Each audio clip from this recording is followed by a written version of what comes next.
नमस्कार दोस्तों, YouTube channel ITI गुरु में आपका स्वागत है। दोस्तों, आज का टॉपिक शुरू करने से पहले अगर आपने हमारा YouTube चैनल सब्सक्राइब नहीं किया है तो प्लीज़ हमारा YouTube चैनल सब्सक्राइब कर लीजिए, क्योंकि हम इस चैनल पर इलेक्ट्रीशियन से संबंधित प्रैक्टिकल डेमो, थ्योरी लेसन एवं पिछले वर्षों में पूछे गए NCVT एग्ज़ाम के पेपर के हल के वीडियो अपलोड करते हैं। दोस्तों, सब्सक्रिप्शन बिल्कुल फ्री है, इसका कोई भी पैसा नहीं लगता। आप अपने जीमेल अकाउंट से लॉगिन होकर यहाँ पर जो लाल बटन दिख रहा है इस पर क्लिक करके हमारे चैनल को सब्सक्राइब कर सकते हैं। इससे होगा ये कि जब भी हमारे चैनल पर कोई वीडियो अपलोड होगा तो आपको नोटिफिकेशन या सूचना मिल जाएगी। तो चलिए दोस्तों, शुरू करते हैं आज का टॉपिक। नमस्कार दोस्तों, एक बार फिर से आपका स्वागत है हमारे YouTube चैनल ITI गुरु में। और दोस्तों, आज हम आपके लिए लेकर आए हैं ट्रांसफार्मर पर बेस्ड मल्टीपल चॉइस क्वेश्चन। तो चलिए दोस्तों शुरू करते हैं। क्वेश्चन नंबर 1, ट्रांसफार्मर का कार्य है। ए, विद्युत ऊर्जा को बढ़ाना, यांत्रिक ऊर्जा को विद्युत ऊर्जा में बदलना, विद्युत ऊर्जा को यांत्रिक ऊर्जा में बदलना और विद्युत ऊर्जा का समान, अधिक अथवा कम वोल्टता पर रूपांतरण करना। दोस्तों, देखते हैं हम ट्रांसफार्मर का कार्य। ट्रांसफार्मर का कार्य केवल AC के वोल्टेज को कम, ज्यादा या समान वोल्टेज में परिवर्तित करना है। स्टेप अप ट्रांसफार्मर वोल्टेज को बढ़ाता है, स्टेप डाउन ट्रांसफार्मर वोल्टेज को कम करता है और आइसोलेटर ट्रांसफार्मर उसी वोल्टेज पर, जो इनपुट वोल्टेज होता है उसी वोल्टेज पर एक सर्किट से दूसरे सर्किट में पावर को ट्रांसफर करता है। तो दोस्तों, इसका जो उत्तर है ट्रांसफार्मर का कार्य है, इसका सही उत्तर है विद्युत ऊर्जा का समान, अधिक अथवा कम वोल्टता पर रूपांतरण करना।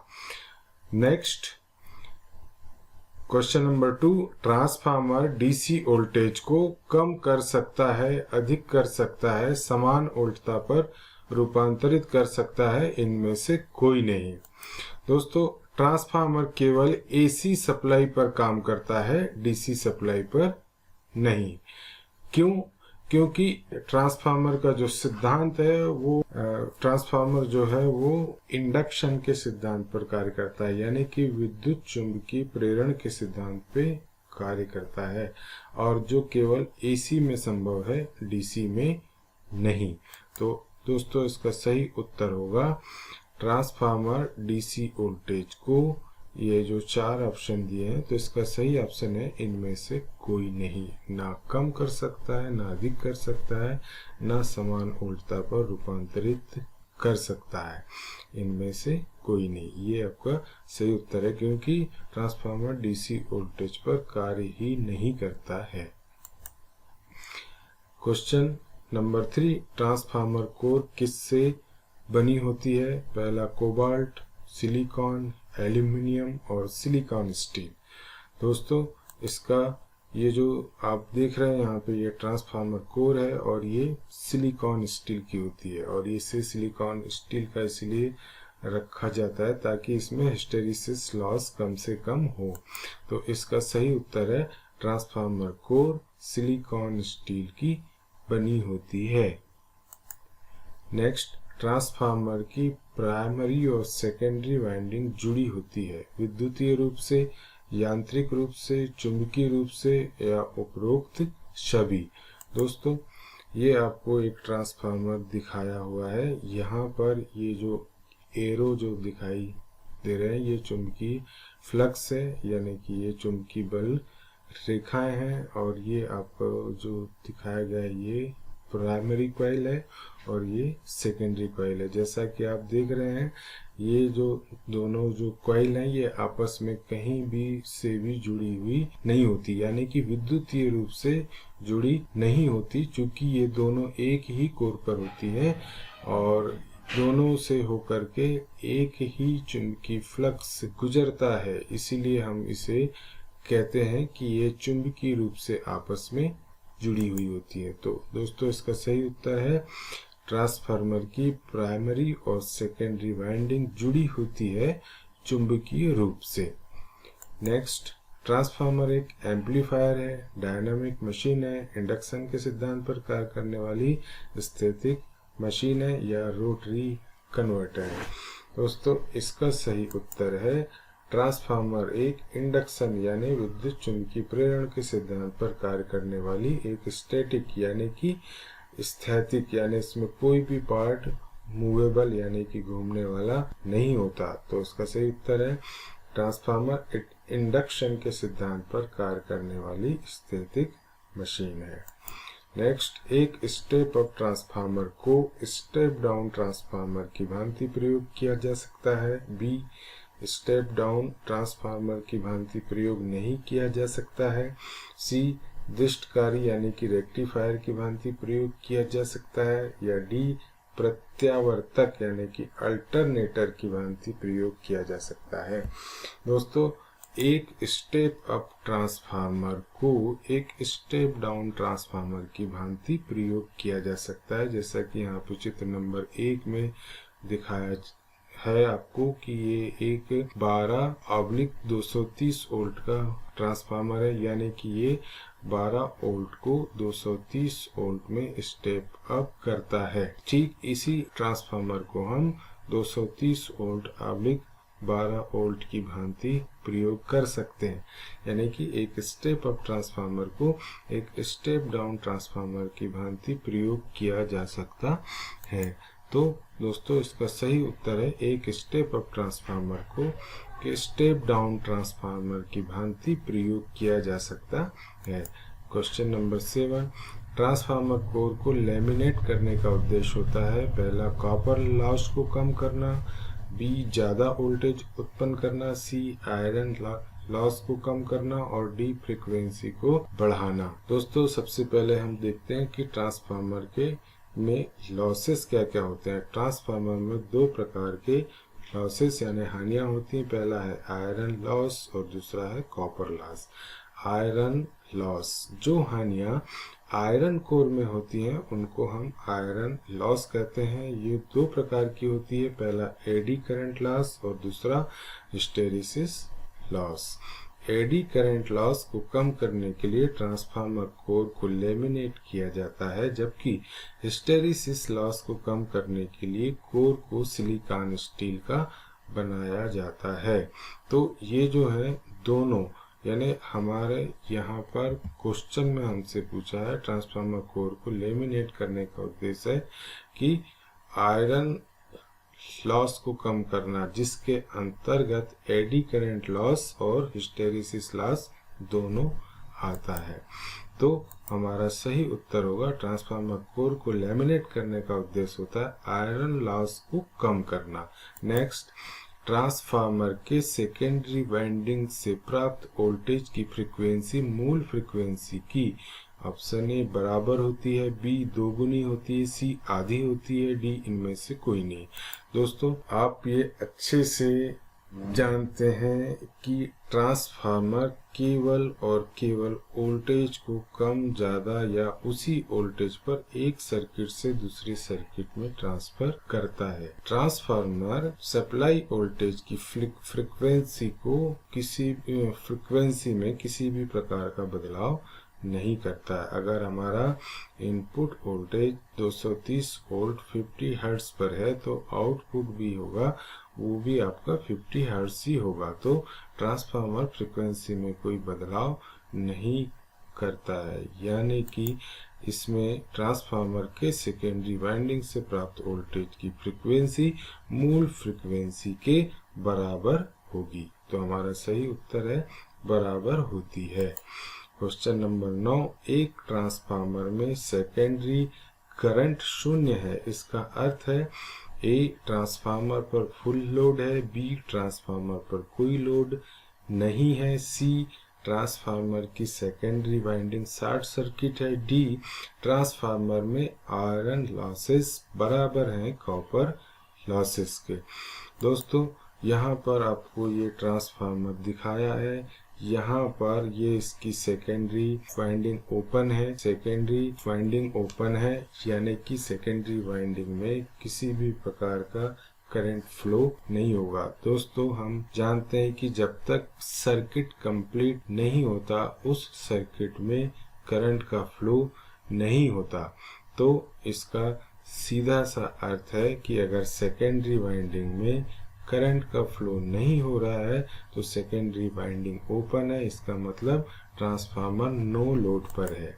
तो हमारा सही उत्तर है एक ट्रांसफार्मर में सेकेंडरी करंट अगर शून्य है, इसका अर्थ है ट्रांसफार्मर पर कोई लोड नहीं है। क्वेश्चन नंबर 10, ट्रांसफार्मर में कॉपर लॉस होता है ए वाइंडिंग में, बी कोर में, सी मुख्य बॉडी में और डी बुशिंग में। दोस्तों हम जानते हैं कि आयरन लॉस जो होता है वो ट्रांसफार्मर के आयरन कोर में होता है और कॉपर लॉस जो होता है वो ट्रांसफार्मर की वाइंडिंग में होता है। तो यहाँ पर इसका सही उत्तर है ट्रांसफार्मर में कॉपर लॉस जो है वो ट्रांसफार्मर की वाइंडिंग में होता है। क्वेश्चन नंबर 11, पावर ट्रांसफार्मर में हाई वोल्टेज वाइंडिंग कोर के पास में होती है, बी सेकेंडरी वाइंडिंग कोर के पास में होती है, सी प्राइमरी वाइंडिंग कोर के पास में होती है और D low voltage winding core के पास में होती है। तो इसका सही उत्तर है पावर ट्रांसफार्मर में लो वोल्टेज वाइंडिंग कोर के पास में होती है और हाई वोल्टेज वाइंडिंग कोर से दूर होती है। क्वेश्चन नंबर 12, ट्रांसफार्मर का ट्रांसफॉर्मेशन रेशो होता है, ये E2/E1 is equal to N2/N1, B E1/E2 is equal to N2/N1 और सी E2/E1 is equal to N1/N2 और डी इनमें से कोई नहीं। दोस्तों ट्रांसफॉर्मेशन रेशो यहाँ पर E2 जो है ये सेकेंडरी वोल्टेज है, सेकेंडरी वोल्टेज से प्राइमरी वोल्टेज और सेकेंडरी वाइंडिंग में नंबर ऑफ टर्न से यानी फेरों की संख्या से ट्रांसफार्मर की प्राथमिक कुंडली में फेरों की संख्या के अनुपात को हम उस ट्रांसफार्मर का ट्रांसफॉर्मेशन रेशो कहते हैं। जहाँ पर यहाँ पर ये लिखा E2 सेकेंडरी वाइंडिंग में प्रेरित विद्युत वाहक बल वोल्ट में, E1 प्राइमरी वाइंडिंग में प्रेरित विद्युत वाहक बल वोल्ट में, N2 सेकेंडरी वाइंडिंग में फेरों की संख्या और N1 प्राइमरी वाइंडिंग में फेरों की संख्या। इनके बीच में एक निश्चित अनुपात होता है और यह कांस्टेंट होता है, मतलब स्थिर होता है और इसको हम लिखते हैं K से। तो यहाँ पर K कांस्टेंट है। तो हमारा क्वेश्चन नंबर 12 यानी ट्रांसफार्मर का ट्रांसफॉर्मेशन रेशो जो होगा वो E2/E1 is equal to N2/N1 is equal to K होगा। तो हमारा यह उत्तर सही है। नेक्स्ट, यदि एक स्टेप अप ट्रांसफार्मर की प्राइमरी वोल्टेज 200 वोल्ट तथा सेकेंडरी करंट 2 एम्पियर है, यदि ट्रांसफॉर्मेशन रेशो 1:5 हो तब सेकेंडरी वोल्टेज होगा। दोस्तों इसमें ऑप्शन ए है 1000 वोल्ट, बी है 800 वोल्ट, सी है 550 वोल्ट और डी है 300 वोल्ट। चलिए हम इसे हल करके देखते हैं। दोस्तों इसके पहले मल्टीपल चॉइस क्वेश्चन में हमने देखा था ट्रांसफॉर्मेशन रेशो जो होता है वो E2/E1 is equal to N2/N1 होता है। हाँ, एक चीज मैं आपको आपको जानकारी दे दूं, ये E2 के स्थान पर ES और E1 के स्थान पर EP भी हो सकता है। ये N2 के स्थान पर NS और N1 के स्थान पे NP भी हो सकता है। तो दिया है ट्रांसफॉर्मेशन रेशो 1:5 है, तब यह एक स्टेप अप ट्रांसफार्मर होगा। जैसा कि हम जानते हैं ये नंबर ऑफ टर्न्स का रेशो ये सेकेंडरी में ज़्यादा है, तो ये जो होगा एक स्टेप अप ट्रांसफार्मर होगा, यानी कि कम वोल्टेज को ज़्यादा वोल्टेज में बदलने वाला ट्रांसफार्मर होगा। तो यहाँ पर ये जो 1 है ये N1 की वैल्यू होगी और ये 5 है ये N2 की वैल्यू होगी, एवं E1 यहाँ पर दिया है प्राइमरी वोल्टेज 200 वोल्ट है, यानी E1 का मान 200 वोल्ट है और E2 का मान हमको ज्ञात करना है। तब हमारे पास में फार्मूला है E2/E1 is equal to N2/N1 से इसमें हम मान रखेंगे। ये E2 के स्थान पे हमने E2 रखा क्योंकि E2 हमको ज्ञात करना है। E1 हमारा 200 वोल्ट है तो यहाँ पे 200 रखा और ये 5, ये N2 का मान 5 है तो ये N2 के स्थान पे हमने 5 रखा और ये N1 का मान 1 है। ये दोनों आपस में तिर्यक गुणा किया तो E2 के साथ में होगा 1 का गुणा बराबर ये 200 के साथ में होगा इस 5 का गुणा, तो ये E2 बराबर 1000 वोल्ट है।